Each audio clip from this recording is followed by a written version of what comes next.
बिहार में सीटें जीतना और विशाल रैली का आयोजन जिसमें जनता उमड़ कर आई, ये संजीवनी साबित होगी बसपा के लिए। केवल भाजपा विरोधी खेमे में खड़े हो जाने से जनता आपका साथ नहीं। कि मायावती ने अपनी रणनीति बदल दी, वे कांशीराम के जो पुराने ट्रैक है उस पर चल रही हैं, तो इससे तो फिर बहुजन समाज पार्टी को फायदा होगा। मायावती की जो रणनीति है वो हर क्षेत्र में अलग अलग तरीके से सेट कर रहे हैं। ऐसा नहीं लगता कि मायावती अगर अपनी रणनीति कारगर तरीके से इम्प्लीमेंट कर पाती हैं तो इसका सीधा नुकसान जयंत चौधरी को होगा। जाटो बिरादरी बसपा को वोट करती। मायावती की रणनीति से एक चर्चा ये भी है कि क्या वो कहीं तीसरे मोर्चे की तैयारी तो नहीं कर रही हैं। ओवैसी की पार्टी, उनके प्रवक्ता ने चुनाव के दौरान ये बात कही कि उनकी पार्टी मायावती को प्रधानमंत्री के रूप में देखना चाहती है। उत्तर प्रदेश की सियासत का जिक्र हो और मायावती की बात ना हो, ऐसा फिलवक्त संभव नहीं लगता है। हालांकि एक समय ऐसा भी था जब उत्तर प्रदेश में मायावती की धमक थी, मुख्यमंत्री थी, जनाधार था, लेकिन धीरे धीरे कहीं न कहीं वो जनाधार खिसकता चला गया। लोगों को लगा कि मायावती सियासी हाशिए पर है, लेकिन एक बार फिर से मायावती ने वो कमबैक किया। कमबैक था लखनऊ की वो विशाल रैली, जहां पर कांशीराम के परिनिर्वाण दिवस पर 9 अक्टूबर को विशाल रैली का आयोजन किया गया। उसके बाद लोगों को लगा, ये यूं कहें कि राजनीतिक पंडितों को भी लगा कि मायावती को उत्तर प्रदेश की सियासत से नकारा नहीं जा सकता है। ठीक वैसा बिहार में भी हुआ, क्योंकि कुछ दिनों बाद बिहार विधानसभा चुनाव हुए। चुनाव में मायावती ने उस तरीके से मेहनत नहीं करी, महज 1-2 जनसभाएं करी और पार्टी ने एक विधायक भी जीत लिया। इससे कहा गया कि मायावती धीरे धीरे ही सही, लेकिन अब बिहार में भी पैर पसार रही है। लेकिन बिहार में सिर्फ एक विधायक जीतने की बात नहीं है, ये जीत उत्तर प्रदेश की सियासत में ज्यादा मायने रखती है। कहा यह जा रहा है कि उत्तर प्रदेश में जो बहुजन समाज पार्टी के कार्यकर्ता हैं, उनमें जोश लबालब भरा हुआ है। वो चाहे कांशीराम का परिनिर्वाण दिवस का समारोह रहा हो या फिर बिहार की राजनीति में मायावती की एंट्री रही हो। इसके बाद अब यह कहा जा रहा है कि मायावती उत्तर प्रदेश की सियासत में भी कुछ खेल कर सकती हैं, चाहे वो तीसरे मोर्चे की चर्चा हो या फिर किसी सियासी पार्टी से गठबंधन की बात हो। क्या कुछ पहलुओं पर चर्चा करते हुए दिख रहे हैं राजनीतिक पंडित जो कि उत्तर प्रदेश की सियासत को कवर करते हैं। इन्हीं चंद बिंदुओं पर आज हम चर्चा करेंगे इत्मीनान से। नमस्कार, मैं अमित विक्रम और आप देखना शुरू कर चुके हैं हमारा खास प्रोग्राम संवाद, जहां पर हम तमाम राजनीतिक मुद्दों पर इत्मीनान से चर्चा करते हैं। तो चर्चा के लिए आज हमारे साथ मौजूद हैं संदेश वाहक अखबार के स्थानीय संपादक सूर्यकांत त्रिपाठी जी। सर, मेरा पहला प्रश्न आपसे मायावती को लेकर, कुछ दिनों पहले लखनऊ में एक विशाल रैली मायावती ने करी, उसके बाद बिहार चुनाव हुए, एक सीटें बगैर कुछ खास तैयारी के या वहां पे इतना फोकस नहीं किया मायावती ने, उसके बावजूद भी एक सीटें जीती। आपको नहीं लगता कि ये बिहार में सीटें जीतना और विशाल रैली का आयोजन जिसमें जनता उमड़ कर आई, ये संजीवनी साबित होगी बसपा के लिए? अमित जी,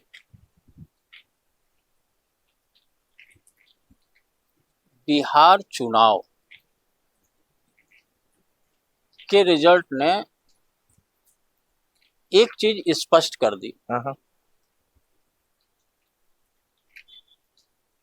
कि केवल भाजपा विरोधी खेमे में खड़े हो जाने से जनता आपका साथ नहीं देगी। जैसा कि आपने देखा भी कि इंडिया गठबंधन पूरे समय भाजपा विरोध का राग अलापती रही। उन्होंने कोई खास मुद्दा नहीं उठाया जो जनता को लुभाती या आकर्षित करती। SIR का मुद्दा उठाया, वो जनता के हितों से बहुत कुछ जुड़ा नहीं था। हालांकि शुरुआती दौर में इन्होंने महंगाई, बेरोजगारी का मुद्दा उठाया, तेजस्वी यादव, लेकिन बाद में ये मुद्दे भी हवा हो गए, राजनीति के पटल से ही हवा, और स्थितियां ऐसी बनी कि राजद 25 सीटों पर आकर के सिमट गई। यानी अगर आप देखिए तो तेजस्वी अपने जीवन की सबसे बड़ी हार का सामना कर रहे हैं। इंडिया गठबंधन के सहयोगी दलों का भी वही हाल हुआ। तो इसने ये साबित कर दिया कि केवल भाजपा विरोधी खेमे में शामिल हो जाने भर से आपको फायदा नहीं मिलने वाला है, और जनता तभी आपको वोट देगी जब आप मजबूत उम्मीदवार और मजबूत मुद्दों के साथ जमीन पर उतरे। और साथ ही आप ये विकल्प भी पेश करेंगे कि सत्ताधारी दल के समानांतर आपके पास क्या बेहतर विकल्प है। और वैसे भी बिहार की जनता को माना जाता है कि बहुत पूरे देश में बिहार की जनता राजनीतिक रूप से ज्यादा सक्षम, सबसे ज्यादा जागरूक है और बहुत माइन्यूटली या बारीकी से चीजों को ऑब्जर्व करती, समझती और फिर अपने वोट देती। ओवैसी जीतने में वहां सफल क्यों हुए, उसके पीछे वही कारण था। भाजपा विरोधी, उनको कहा गया कि भाजपा की बी टीम है। राजद और तेजस्वी यादव हमेशा आक्रामक रहे ओबीसी पे, लेकिन वहां का जो मुस्लिम था वो ओवैसी के साथ खड़ा रहा। 5 सीटें तो उन्होंने जीती ओवैसी की पार्टी ने, लेकिन 10 ऐसी सीटें थी जिन पर वो बहुत कम अंतरों से हारे। तो इसने खारिज कर दिया, बिहार चुनाव ने ये चीजें खारिज कर दी कि अब भाजपा विरोधी खेमा बनाने से आपका काम नहीं चलेगा। और यही संदेश बिहार से यूपी तक भी पहुंच गया। आप जहां तक मायावती की बात देखिए, मायावती ने कोई खास तैयारी नहीं की बिहार चुनाव में। मुश्किल से 1 या 2 सभाएं उन्होंने बिहार में करी हैं बस। और उसमें भी एक सीट उन्होंने रामगढ़ की में पर जीत दर्ज की। यादव प्रत्याशी था। एक नया प्रयोग भी उन्होंने किया, एक तरीके से देखिए यादव कैंडिडेट को उतार करके, और अपने विरोधी राजद और भाजपा को धूल चटा दिया वहां। स्ट्राइक रेट की बात करें तो मायावती का स्ट्राइक रेट 20% रहा। 5 सीटों पे उन्होंने प्रचार किया और 1 सीट उनके खाते में। इस चुनाव से परिणाम से जहां तक संजीवनी की बात है, वो तो विधानसभा चुनाव परिणाम बताएंगे यूपी के, लेकिन इसमें कोई दो राय नहीं है कि मायावती और बसपा को और उनके कार्यकर्ताओं को, उनके समर्थकों में उत्साह की लहर है। हाँ, ये चीज है। और आप वहां देख लीजिए ये उत्साह कब आया। सबसे पहले ये उत्साह दिखाई पड़ता है 9 अक्टूबर को लखनऊ में, जब उन्होंने कांसीराम परिनिर्वाण दिवस पर एक महा आयोजन किया, रैली का आयोजन किया, और उसमें 8 से 9 लाख लोगों की भीड़, अनुमानित ऐसा लोग कहते हैं। अनुमान। उसने मायावती को ये स्पष्ट कर दिया और भाजपा और सपा को भी ये स्पष्ट कर दिया कि मायावती अभी नजरअंदाज नहीं कर सकते, कमजोर नहीं है और वो जरा सी चूक पर खतरा बन सकती। मायावती भी इस चीज को समझ चुकी कि अगर वो जमीन पर उतरती हैं तो समीकरणों को बदलने की क्षमता उनके अंदर आज भी है। बिल्कुल है। बिहार चुनाव ने इस रैली को एक तरीके से, इस रैली में उभरे जनाधार पर मुहर लगा दी। और मैंने आपसे इससे पहले कहा था कि पूर्वांचल और बिहार या यूपी और बिहार की राजनीति कमोबेश एक ही जाति समीकरणों पर लड़ी आधारित रहती है। चाहे वो कोई भी दल हो, उन जाति समीकरणों से परे नहीं जाता। तो अगर आप देखिए तो मायावती ने जो वहां रिजल्ट किया, वहां कहीं फाइट में नहीं थी बिहार में। हाँ। कोई सोच भी नहीं सकता था कि एक सीट इनको मिलेगी। और अगर आप तुलना करिए राजद से, जहां 143 में 25 सीटें मिली, वहां अगर इन्होंने 5 में 1 सीट प्राप्त की तो रेशियो बहुत बड़ा हो जाता है।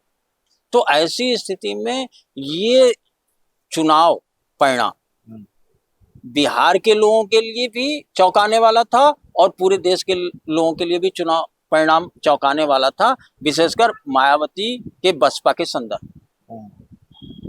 तो कुल मिलाकर के अगर आप देखिए तो मायावती एक ऐसी बिसात बिछा रही हैं इन 2 रिजल्ट से, लखनऊ की रैली से और बिहार विधानसभा चुनाव परिणाम से। और वो खुश भी है इस बात से कि उनका एक कैंडिडेट जीता बिहार में, और ये उनके लिए उत्तर प्रदेश के पंचायत चुनाव में भी प्रभावी हो सकता है और विधानसभा चुनाव में भी प्रभावी हो सकता है। ऐसा चर्चा भी हो रही है, जैसे उत्तर प्रदेश में जो राजनीतिक विश्लेषक हैं वो कहते हैं कि मायावती ने अपनी रणनीति बदल दी है, वे कांशीराम के जो पुराने ट्रैक है उस पर चल रही हैं। क्या अगर उस ट्रैक पे मायावती चलती हैं तो इससे तो फिर बहुजन समाज पार्टी को फायदा होगा और सीधे सीधे नुकसान सत्तारूढ़ दल और मुख्य विपक्षी दल को होगा? अमित जी, मायावती की जो रणनीति रही है वो प्रयोगवादी रही। हर बार विधानसभा चुनाव के पहले वो अपने नए नए समीकरण के साथ सामने आती है। हालांकि उसके मूल में इस बार उन्होंने सर्वजन हिताय सर्वजन सुखाय का नारा दिया है, जिसको आप ये कह सकते हैं कि सबका साथ सबका विकास। लेकिन मायावती की जो रणनीति है वो हर क्षेत्र में अलग अलग तरीके से सेट कर रही है।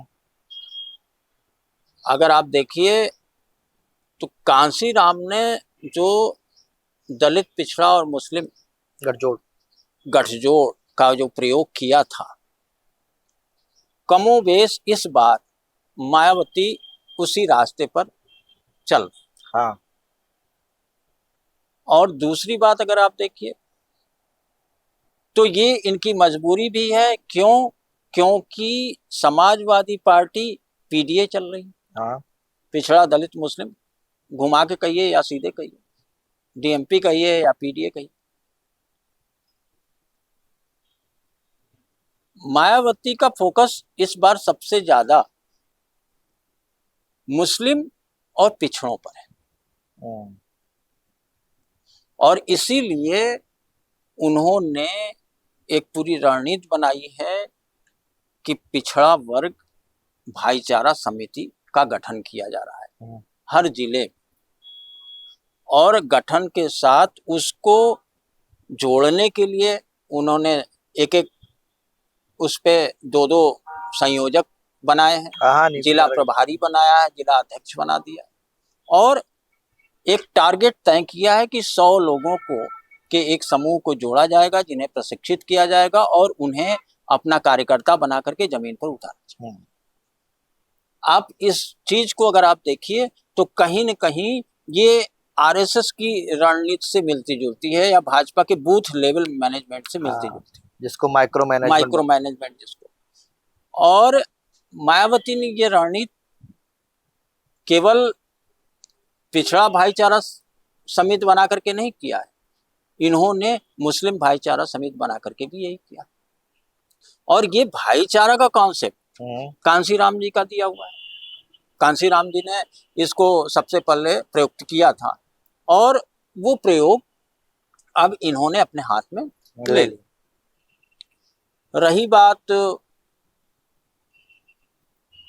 इस भाईचारा के प्रयोग का की सफलता क्या हो सकती है, क्या असफलता हो सकती है, ये तो बात रिजल्ट बताएंगे। लेकिन इसने, इस रणनीति ने मायावती को या बसपा को कहीं न कहीं मजबूती प्रदान करेगी। और इसमें एक चीज और है, मायावती, एक समय था जब कांशीराम जी हुआ थे, तो उस समय मायावती खुद साइकिल से प्रचार प्रसार करने निकलती थी। 2007 के बाद जब इन्हें बहुमत से सत्ता मिली, तो ये वहां से धीरे धीरे निष्क्रिय होती चली गई। जनता से एक दूरी बन गई, कार्यकर्ताओं से एक दूरी बन गई। उसका परिणाम ये हुआ कि 2007 में जिस बसपा को 31% वोट और 206 सीटें मिली थी, वो 2012 में आके 80 सीटों पे सिमट गई, 2017 में 19 सीट पे और 2022 में 1 सीट। और इनका जनाधार 2007 में जो 31% का था, वो घट करके विधानसभा चुनाव वार अगर देखें तो 13% पहुंच गया। लोकसभा में 9% रहेगा। लोकसभा में 9% रहेगा। तो मायावती को ये बात अच्छी तरह समझ में आ गई है कि अब अगर जमीन पर नहीं उतरे तो बसपा पूरी तरह से अपनी सियासी जमीन खो देगी और उसके जो कोर वोटर हैं, विशेषकर दलित समुदाय के लोग, वो धीरे धीरे बिखर जाए और उनके पास सियासत में कुछ बचेगा नहीं। तो मायावती ने एक प्लान और बना दिया। प्लान ये है कि नए साल में यानी 2026 मायावती कम से कम 18 मंडलों में भ्रमण करेंगी, नाइट स्टे करेंगी, कार्यकर्ताओं से मिलेंगी, उनकी समस्याओं को जानेंगी, बुझेंगी। एक तरीके से वो सीधे सीधे सक्रिय, इसका इम्पैक्ट जमीन पे। और 2026 में ही बसपा ने एक नया प्लान तैयार किया है कि वो जनवरी से मार्च के बीच में रैलियों की शुरुआत कर देगी। यानी मायावती इस बार पूरे प्रदेश को मथने की तैयारी में है। और ये जो रणनीति है, ये ठीक वही रणनीति है जो कांशीराम की रणनीति थी। कांशीराम भी अपने एक एक कार्यकर्ता से मिलते थे, उसकी समस्याओं को जानते थे, समझते थे, सीधा संवाद रखते थे। इसलिए कांशीराम बसपा को शीर्ष तक पहुंचाने में सफल है। और ये बात अब मायावती को समझ में आ गई है कि अगर हमें बसपा को फिर संजीवनी देनी है, फिर जीवन दान देना है, फिर सियासत में प्रासंगिक बनाना है, तो हमें जमीन पर उतरना पड़ेगा। और जमीन पे उतरने का उन्हें रिजल्ट भी बिहार विधानसभा चुनाव में मिल चुका है। तो एक तरीके से आप अगर देखिए कुल मिला जुला करके, तो मायावती ने ठीक वही रणनीति अपनाई है जो कांशीराम की रणनीति रही है। और एक तरीके से कहिए कि वो कांशीराम के तेवर में ही इस बार विधानसभा चुनाव में अपना विधानसभा चुनाव में उतरेंगी और कोशिश करेंगी कि उनको पुनः अपना जनाधार मिल सके। अच्छा, पश्चिमी उत्तर प्रदेश को लेकर बड़ी चर्चा है। मायावती बड़ा खास उस पर जोर दे रही पश्चिमी उत्तर प्रदेश से। ऐसा नहीं लगता कि मायावती अगर अपनी रणनीति कारगर तरीके से इम्प्लीमेंट कर पाती हैं तो इसका सीधा नुकसान जयंत चौधरी को होगा? पश्चिमी उत्तर प्रदेश में सबसे बड़े लीडर वहां के माने जाते हैं, जाट बेल्ट के। देखिए अमित जी, मायावती ने एक डॉक्टर भीमराव अंबेडकर के परिनिर्वाण दिवस पर 6 दिसंबर को नोएडा में श्रद्धांजलि सभा रखी। और ये श्रद्धांजलि सभा में केवल श्रद्धांजलि नहीं बल्कि शक्ति प्रदर्शन होगा बसपा का, 100%, जैसे लखनऊ में देखने को मिला। जैसा लखनऊ। तो मायावती ने नोएडा को ही क्यों चुना, डॉक्टर भीमराव अंबेडकर को ही क्यों चुना, उनके परिनिर्वाण दिवस को ही क्यों चुना, ये एक सवाल है। पश्चिमी उत्तर प्रदेश को अगर देखिए तो थोड़ी लखनऊ में के बीच बड़ी दूरी है। मायावती को ये अंदाजा है कि जो लखनऊ रैली में लोग आए थे उसमें पश्चिमी उत्तर प्रदेश के लोगों की भागीदारी कम रही। तो अगर हम पश्चिमी उत्तर प्रदेश में प्रेरणा स्थल पर श्रद्धांजलि सभा हम करते हैं तो वहां हमारे जो कोर-वोटर हैं, हमारे जो समर्थक हैं, वो वहां पहुंचे इजीली, और एक संवाद बनाने में हमें सफलता मिलेगी। पश्चिमी उत्तर प्रदेश को साधने के लिए मायावती ने एक प्लान तो ये चला, प्लान की तैयार किया। दरअसल अगर आप देखिए तो सपा की सबसे कमजोर नस पश्चिमी उत्तर प्रदेश, वहां कभी भी मुलायम सिंह यादव को वोट नहीं मिले, सपा को वोट नहीं मिले। उसका कारण भी सहारनपुर में मुश्किल से 2000 यादव, बागपत में भी यही स्थिति 2-3 हजार यादव। उसी तरह से आप देख लीजिए, कैराना देख लीजिए, मुजफ्फरनगर देख लीजिए, और जो पश्चिमी उत्तर प्रदेश के मेरठ वगैरह हैं वहां पे यादवों की संख्या नामात्र, यानी वहां ये निर्णायक भूमिका में नहीं। पश्चिमी उत्तर प्रदेश में 2 दल जिनको, या 3 कह सकते हैं, जिनको वहां की जनता का समर्थन मिला, उसमें बसपा रही, बिजनौर से मायावती खुद सांसद रही। इसके अलावा उन्होंने कई सांसद जिताए भी पश्चिमी उत्तर प्रदेश में। पश्चिमी उत्तर प्रदेश में नोएडा के में ही अपना मायावती का घर भी है, बुलंदशहर से भी ये चुनाव लड़ चुकी। तो एक तरीके से यहाँ इनका एक कोर वोटर है, जाटो बिरादरी वहां प्रमुख है, ठीक ठाक जनसंख्या, और जाटो बिरादरी बसपा को वोट करती। बसपा जब हाशिए में जाने लगी तो वहां रालोद और भाजपा की तरफ दलित भी गए। जहां तक मुस्लिमों का सवाल है, अगर आप पूरा ओवरऑल सिनेरियो देखिए तो पश्चिमी उत्तर प्रदेश में जाट, मुस्लिम और जाटो, इनको मिला करके अगर इन तीनों ने, समुदायों ने अगर किसी एक तरफ वोट किया तो उसका जीतना तय है। रालोद की जहां तक बात करें, जयंत चौधरी की पार्टी की, तो जाटों में और गुज्जरों में और राजपूतों में इनका प्रभाव ठीक ठाक है। और पिछली बार जब विधानसभा चुनाव हुए थे तो 8 सीटें रालोद के खाते में आई थी, तो वो उसी का परिणाम था।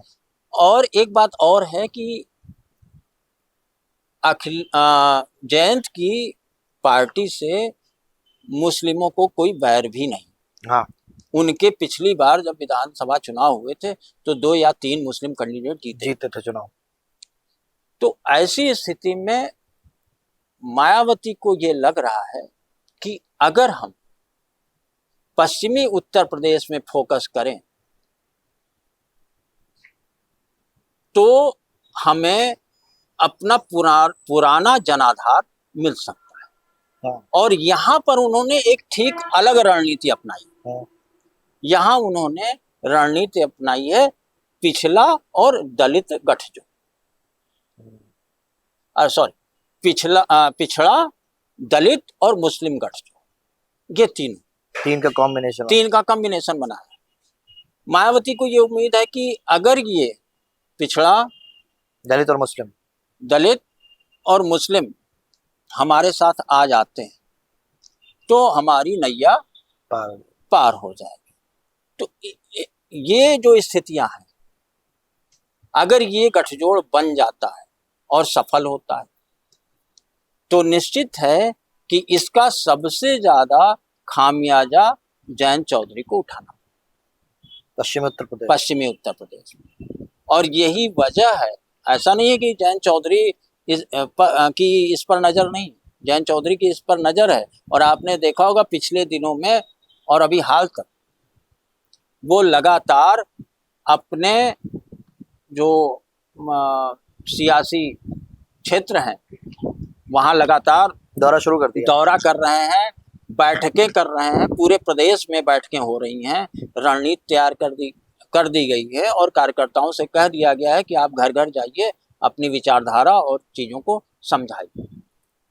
वैसे ही मायावती, यहाँ पर इनका फोकस ये है कि प्रेरणा स्थल से रैली की जाए और रैली के बाद एक संदेश दिया जाए कि घर घर जाइए और सपा, भाजपा और कांग्रेस की दलित विरोधी नीतियों को उजागर करिए और बताइए कि ये न तो दलितों के हैं न पिछड़ों के हैं, ये बताइए।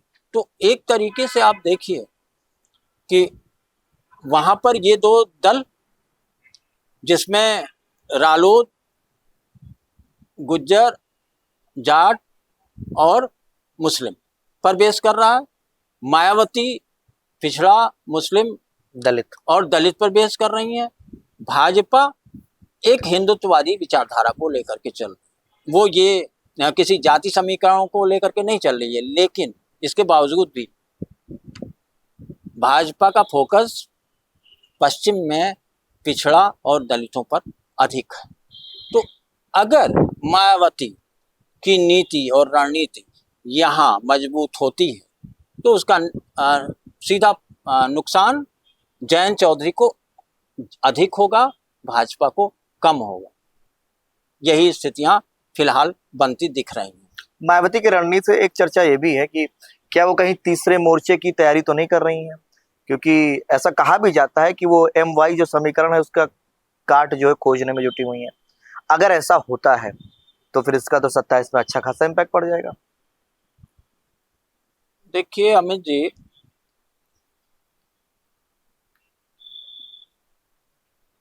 बिहार विधानसभा चुनाव ने ये संकेत दे दी। ओवैसी की पार्टी, उनके प्रवक्ता असीम वकार ने चुनाव के दौरान ये बात कही कि उनकी पार्टी मायावती को प्रधानमंत्री के रूप में देखना चाहती है। यही नहीं, ओवैसी का जो गठबंधन था वो चंद्रशेखर आजाद की आजाद समाज पार्टी से और स्वामी प्रसाद मौर्य से था। लेकिन पूरे विधानसभा चुनाव में बिहार के जहां भी ओवैसी प्रचार करने गए, कहीं भी किसी एक सभा में उन्होंने चंद्रशेखर आजाद के साथ मंच साझा नहीं की। ये कुछ ऐसी चीजें होती हैं राजनीति में जो संकेत दे देती, जो ये बता देती हैं कि पर्दे के पीछे कुछ हलचल हो रही है और उसका रिजल्ट आज नहीं तो कल सामने आएगा ही। दूसरी बात, आप ओवैसी ने समझौता किससे किया, गठबंधन किससे किया? आजाद समाज पार्टी से और स्वामी प्रसाद मौर्य से। लेकिन उनके जो क्षेत्रीय नेता थे बिहार के, वो जब प्रचार करने जा रहे थे तो उन्होंने एक संदेश दिया खुलेआम कि जहां हमारी पार्टी जीतती हुई नहीं दिखे वहां आप बसपा के कैंडिडेट को वोट करिए। का बड़ा बयान है। ये संदेश किस तरफ जा रहा है? ये संदेश निश्चित रूप से उधर जा रहा है जिधर ओवैसी चाह। तीसरा और ये मायावती का भी व्यक्तित्व आप समझ लीजिए। उन्हें अगर गठबंधन किसी से नहीं करना होता तो वो मंच से सार्वजनिक रूप से घोषणा करते कि हम किसी के साथ नहीं लड़ेंगे। और दूसरी बात, उन्हें ये भी स्पष्ट कर देती हैं कि हमारी रणनीति क्या है, हम किस तरीके से चुनाव में उतरेंगे। मायावती भी इस मुद्दे पर मौन, कोई सवाल जवाब, कोई स्पष्टीकरण नहीं आ रहा। और जो ये स्थितियां बन रही, इसके पीछे भी बड़ा कारण, ओवैसी 5 सीटों पे वहां चुनाव जीत चुके हैं बिहार में, और अब वो सफलता के घोड़े पे सवार होकर के उत्तर प्रदेश की ओर बढ़ने की तैयारी कर। दो चीजें इसमें अगर देखिए तो दोनों के नजदीक आने के 2 कारण और भी हैं, जिसमें सबसे अहम कारण एक ये है कि मायावती को भी विपक्षी पार्टियां जो भाजपा के खिलाफ खेमे में हैं, वो मायावती को भी भाजपा का बी टीम बताती हैं और ओवैसी को भी भाजपा का बी टीम बताते हैं। ओवैसी को अपने पीठ से समुदाय विशेष का या धर्म विशेष का जो ठप्पा लगा है उसको हटाना है, बी टीम का जो ठप्पा लगा है उसे हटाना है। मायावती को भी वही करना है कि उनके पीछे जो भाजपा के बी टीम की बात बार बार वे पार्टियां करती हैं जो मुस्लिमों का सबसे ज्यादा वोट ले रही हैं, उस चीज को हटाना है। और ऐसा नहीं है कि ओवैसी पहली बार बसपा से गठबंधन करने जा रहे। 2020 का जब विधानसभा चुनाव बिहार का हुआ था, उस समय भी ओवैसी और बसपा का गठबंधन था। और अगर भारतीय सियासत में देखिए तो बसपा पहली राष्ट्रीय पार्टी है जिसने ओवैसी के साथ गठबंधन किया। ओवैसी हमें लगता है सारी पार्टियों, कांग्रेस छोड़ के, भाजपा सपा सबके साथ गठबंधन में रही है। बी टीम कहा जाता है। भाजपा के साथ ये गठबंधन में कैसे आ जाएंगे? शुरुआत में मदद से इनकी सरकार बनी, क्योंकि ये उन लोगों ने कहा, इनका यही कहना है कि ये जो मुस्लिमों का एक मुश्त वोट लेते हैं, उन लोगों ने हमारे पीठ पे ठप्पा लगाया है कि हम भाजपा की बी टीम है। और मायावती भी वही बात कहती है कि ये विरोधियों की चाल है। तो ये चीजें मिल करके ये स्पष्ट कर रही हैं कि आने वाले दिनों में बसपा और ओवैसी की पार्टी में अगर गठबंधन होता है तो कोई आश्चर्य की बात नहीं है। अगर बसपा या मायावती और ओवैसी सियासी हाथ मिलाते हैं तो इसमें भी कोई आश्चर्य नहीं दिखेगा। इसका सबसे ज्यादा नुकसान किसको? अखिलेश को लगता है समझ। इसका सबसे ज्यादा नुकसान इंडिया गठबंधन को होना तय। अगर ये गठबंधन होता है, फिलहाल तो उसी पे चर्चा की, बनेगा भी नहीं। पार्टी के तौर पर समाजवादी पार्टी को ज्यादा नुकसान होगा। अगर ये गठबंधन बनता है बसपा और ओवैसी की पार्टी का, तो मुस्लिम वोटों में बिखराव होना 100% तय है। इसमें कोई इफ एंड बट नहीं है। हालांकि अभी ये स्पष्ट नहीं है हुआ है कि सपा और कांग्रेस मिल करके चुनाव लड़ेगी या नहीं लड़ेगी, क्योंकि बिहार चुनाव परिणाम के बाद बड़ी खींचतान जिस है। प्रकार की इन लोगों के बीच में बयानबाजी चल रही है और बार बार कांग्रेस ये कह रही है कि हम उत्तर प्रदेश की 403 सीटों पर तैयारियां कर रहे हैं, उस और बिहार चुनाव परिणाम का जो रिजल्ट अखिलेश ने देखा है, उससे एक चीज अंदर खाने तैयार हो चुकी है कि सपा अगर कांग्रेस गठबंधन करती है उनसे सपा के शर्तों पे, तो सपा अपनी शर्तों पे करेगी और उन्हें वो जो सीटें चाह रहे हैं वो उन्हें नहीं मिले। 20 से 25 बहुत है। 300 सीटों पे तो खुद लड़ेगी सपा, उसने तय कर रखा है कि 300 सीटों से कम पे सपा नहीं लड़ेगी, और जो इनके गठबंधन सहयोगी हैं उनको अपनी शर्तों पे सीटें देगी, भले वो सीटें 20-25 हो सकती हैं या इससे कम हो सकती हैं। बिल्कुल। और ऐसी स्थिति में कांग्रेस इनके साथ गठबंधन करती है या अकेले चुनाव लड़ती है, ये तो भविष्य के गर्भ में है। लेकिन अगर सपा अकेले चुनाव लड़ती या कांग्रेस के साथ गठबंधन करके भी चुनाव लड़ती है तो इस बार लोकसभा वाला नजारा नहीं दिखेगा, इस बार विधानसभा वाला नजारा दिखेगा। और उस नजारे में ये होगा कि इनकी जो सीटें हैं वो भी कम हो सकती हैं और मायावती एक अच्छी खासी सीटों के साथ सामने आ सकती हैं। ओवैसी और बहुजन समाज पार्टी के गठबंधन का ये फायदा मायावती को भी दिख रहा है और ओवैसी को उत्तर प्रदेश में जड़ जमाने का मौका भी दिख रहा है। मायावती से मुफीद कोई है भी नहीं। तो कायदे से अगर देखा जाए तो दोनों के हित, चाहे वो मायावती के हित ओवैसी के हो चाहे ओवैसी के, दोनों के हित लगभग एक बिंदु पे आकर के बराबर हो गए हैं, एक हो गए हैं।